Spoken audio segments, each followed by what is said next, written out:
नमस्कार, मी प्रसन्न जोशी। आता वेळ झाली आहे 0 आवरच्या डिबेटची। मात्र आता आलेली बातमी अशी की सगळ्या चर्चा थांबतील आणि लक्ष द्यावं लागेल, कारण ज्या प्रकरणावरून राणे पिता पुत्र आदित्य ठाकरेंवर आरोप करतात त्या दिशा सालियन मृत्यू प्रकरणी मोठी बातमी येते। दिशा सालियन मृत्यू प्रकरणी नव्यानं चौकशी करण्याची मागणी तिच्या आईवडिलांनी केली आहे। आणि इतकंच नाही, जे आईवडील आपल्या मुलीवरती कोणताही बलात्कार किंवा खून झाला नव्हता असं म्हणत होते, ते आता म्हणतायत की दिशाचा सामूहिक बलात्कार करून तिची हत्या करण्यात आल्याचा दावा या याचिकेतून करण्यात आला। या प्रकरणाचा तपास एनआयए सारख्या संस्थेकडून करण्यात यावा याची मागणी सुद्धा त्यांनी केली आहे। मुंबई पोलीस आणि माजी महापौर किशोरी पेडणेकर यांनी दिशाभूल करत आपल्यावर दबाव टाकल्याचा दिशाच्या वडिलांनी याचिकेमार्फत आरोप केला आहे। आदित्य ठाकरे, सूरज पांचोली, दिनो मौर्या यांच्यासह मुंबई पोलिसांवर याचिकेतून गंभीर आरोप करण्यात आलेत। आणि या सगळ्या प्रकरणाचा, ही बातमी आता येण्याचा सरळ सरळ अर्थ म्हणजे आदित्य ठाकरे, शिवसेना उद्धव बाळासाहेब ठाकरे पक्षाचे नेते आदित्य ठाकरे यांच्या अडचणी वाढण्याची शक्यता आहे। कारण दिशा सालियन हे प्रकरण पहिल्यापासून राणे पिता पुत्र हे आदित्य ठाकरेंच्या बाबतीत दरवेळी उपस्थित करत होते। आणि आता तर दिशा सालियनच्या आई वडिलांनीच याचिका केली की आपल्या मुलीवर बलात्कार करण्यात आला आणि मग तिचा खून करण्यात आला। दिशा सालियनच्या या सगळ्या नव्या घटनेमुळे सगळ्या प्रकरणाला एक वेगळा टर्न मिळालेला आहे।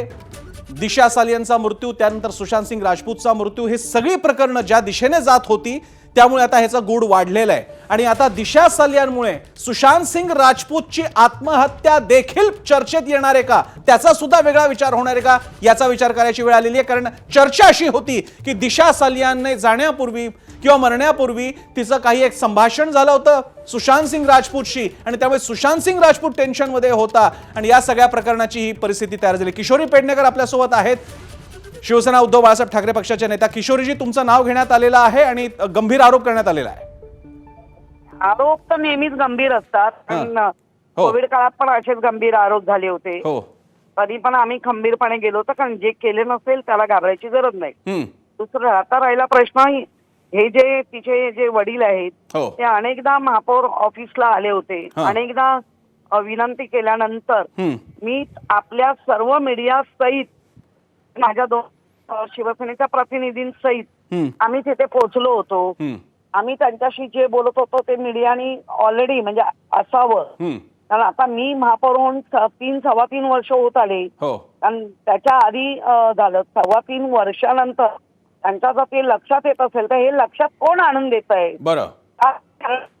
कारण मी महापौर असताना तिलाच काय असे दुःखी संकटी असलेल्या लोकांच्या घरी गेली। म्हणजे किशोरीजी आपण असा दावा किंवा अंगुली निर्देश करताय का की दिशा सालियनच्या आई वडिलांना कोणी काही भरवतंय, त्यांना डिरेक्ट करण्याचा प्रयत्न करताय? 3 वर्षानंतर जी जाग येते तेव्हा कोणतरी मागे शिवाय जाग आली का? बरं, 2022 ची गोष्ट, आज त्याला जवळजवळ 3 वर्ष होत आली।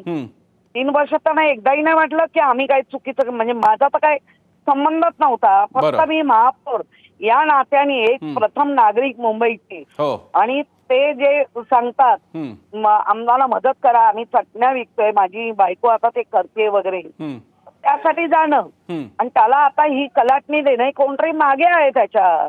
तुमचा आरोप भाजपवर आहे का? कारण भाजपचे नितेश राणे पिता पुत्र हा विषय सारखा मांडत होते। नाही, मी डायरेक्ट आरोप नाही करणार, पण याच्या मागे षडयंत्र नक्की आहे।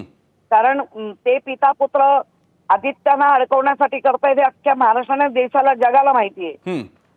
पण त्याच्यानंतर सीआयडी कडनं सगळी इन्क्वायरी झाल्यानंतर तो रिझल्ट आलाय, तो पण महत्वाचा नाही, एसआयटी बसवली होती।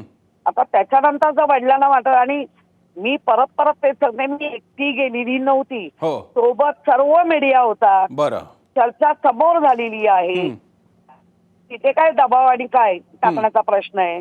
नाही किशोरीजी, कसं आहे, त्यांनी जी काही याचिका केलेली आहे त्यामध्ये तुम्ही आणि मुंबई पोलिसांनी दबाव आणला असं स्पष्ट म्हटलेलं आहे। मुंबई पोलिसांनी दाखव ना, कारण मुंबई पोलीस असं करतात का? म्हणजे आमचा आजही विश्वास आहे मुंबई पोलिसांवर। मुंबई पोलीस असं हे करतात का? म्हणजे त्यांच्यावरही तुम्ही 3 वर्षानंतर अविश्वास दाखवताय का? मग बाकी ज्या इन्क्वायरी झाले त्याचा रिझल्ट काय, असं पण आहे ना? कारण त्यांचं म्हणजे नंतर मला कळलं होतं की अगदी म्हणजे त्याच्यामध्ये मला वाटतं आमचा काय त्याचं नाव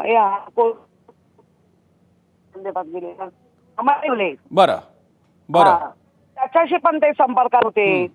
उलट त्यांना मला अनेकदा कळलं की ते पैशाच्या मागणी करतायत. तुमच्यावरती एक किशोरीताई, तुमच्यावर असा आरोप केलेला आहे, आम्ही आता ग्राफिक्स मध्ये दाखवतोय की किशोरीजींनी आम्हाला दिलेले पुरावे मान्य करण्यास भाग पाडलं. दिलेले पुरावे मान्य करण्यास भाग पाडलं. मग तसं ते दाखवा ना. आता कसं आहे माहितीये, ते काही म्हणतील हो भाग पाडलं म्हणजे माझी एवढी मोठी एवढ्या वयाला भाग पाडलं. बरं, मग आमच्या मुंबई पोलिसांनी किंवा सीआयडी, SIT त्या लोकांना तेव्हा का नाही सांगितलं? बरं किशोरजी तुम्ही आपल्यासोबत राहा. आपल्यासोबत भाजपचे वरिष्ठ नेते माजी मंत्री सुधीरजी मुनगंटीवार सुद्धा आहेत, त्यांच्याकडे सुद्धा मी जातो. मुनगंटीवारजी, विषय आपल्या समोर आहे. दिशा सालियन प्रकरण पुन्हा एकदा सुरू होताना दिसत आहे. थेट आरोप केलेले आदित्य ठाकरे आणि बाकीच्या सगळ्या मित्रमंडळींवर सामूहिक बलात्कार आणि खून दिशा सालियनचा. आपली प्रतिक्रिया? यावर मी प्रतिक्रिया देणं योग्य नाही, कारण या संदर्भातली कोणतीही माहिती माझ्याकडे नाही. राजकारणात आरोप प्रत्यारोप आणि पक्षविरहित राजकारणामध्ये आपण आपल्याकडे पुरावे नसताना त्यावर काही मत मांडणं योग्य नाही. माझ्याकडे कोणतीही माहिती नसताना या विषयावर मी प्रतिक्रिया देणं योग्य नाही. हायकोर्टामध्ये केस गेली असं समजतं. हायकोर्ट त्यांना प्राप्त अशा एव्हिडन्सच्या आधारावर योग्य अयोग्य सत्य असत्य यावर निर्णय देतील.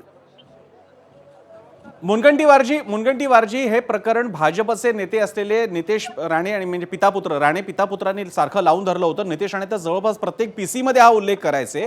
आता तोच दावा जो ते नितेश राणे करत आले की सामूहिक बलात्कार आणि खून, नेमका तोच दावा आता दिशा सालियनचे आई वडील करतायत. हा काय योगायोग मानायचा किंवा काय? कारण आमच्यासोबत आता किशोरी पेडणेकर सुद्धा आहेत. त्या म्हणतायत की कोणीतरी त्यांना भरवतंय, कोणीतरी कंट्रोल करतंय त्यांना.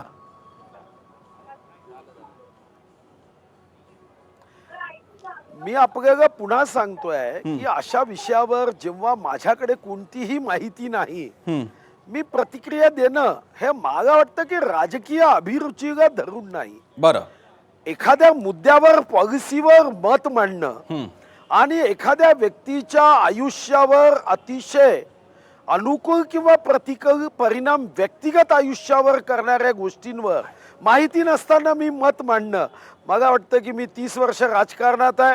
30 वर्षाच्या राजकारणामध्ये मी हे कधीही केलं नाही आणि पुढेही करणार नाही.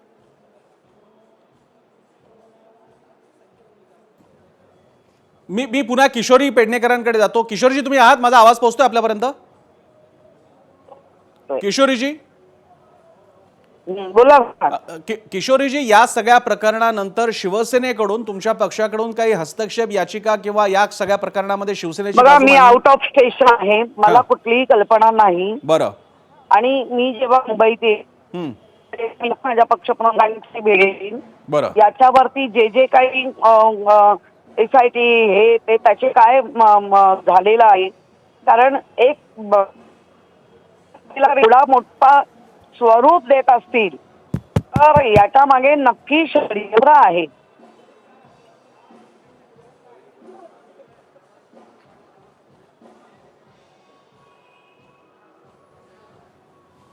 धन्यवाद किशोरीजी, आपण आपल्याला सविस्तर प्रतिक्रिया दिली. आत्ताच्या घडीची मोठी बातमी होती म्हणून 0 आवरची सुरुवात आपण या बातमीने केली. दिशा सालियान ही एक मुंबईच्या बॉलिवूड क्षेत्रामध्ये काम करणारी युवती. तिने काही काळ सुशांत सिंग राजपूत सोबत सुद्धा काम केलं होतं आणि तिची एका संशयास्पद परिस्थितीत मृत्यू झाल्याची चर्चा तेव्हा देखील होती. मात्र नंतर हे जवळपास मान्य करण्यात आलं की ती ज्या इमारतीवरती यांची पार्टी सुरू होती तिथून दारूच्या अंमलाखाली ती पडली आणि तिचा मृत्यू झाला. बिल्डिंगवरनं ती पडली. मात्र त्यावेळी सुद्धा भाजप नेत्यांकडून आरोप होत होते की दिशा सालियनचा बलात्कार करण्यात आला आणि खून करण्यात आला. या प्रकरणामध्ये आदित्य ठाकरे यांचं नाव सुद्धा घेण्यात येत होतं. मात्र इतक्या 3 वर्षाच्या काळामध्ये दिशा सालियनचे आई वडीलच असं काहीही झालं नाहीये किंवा आमची कोणतीही तक्रार नाही हे वारंवार म्हणत होते. आता 3 वर्षानंतर असा काय विषय झालेला आहे? ते स्वतःचं मत म्हणतायत का दबावाखाली आहेत? आता ते म्हणतात की आम्ही आधी दबावामध्ये होतो आणि किशोरी पेडणेकर किंवा मुंबई पोलीस दबाव आणत होते मवियाचं सरकार असताना. मग आता परिस्थिती बदलली आहे का? पण जे काही असलं तरी सुद्धा आता ही फाईल ओपन झालेली आहे आणि याचा सगळ्यात पहिला टार्गेटवरती येणारं नाव आहे आदित्य उद्धव ठाकरे. आता काय होणार पुढे बघावं लागेल. तुर्तास आपण मात्र पुन्हा एकदा 0 आवरच्या आजच्या चर्चेकडे येऊया. ABP माझा, उघडा डोळे बघा नीट.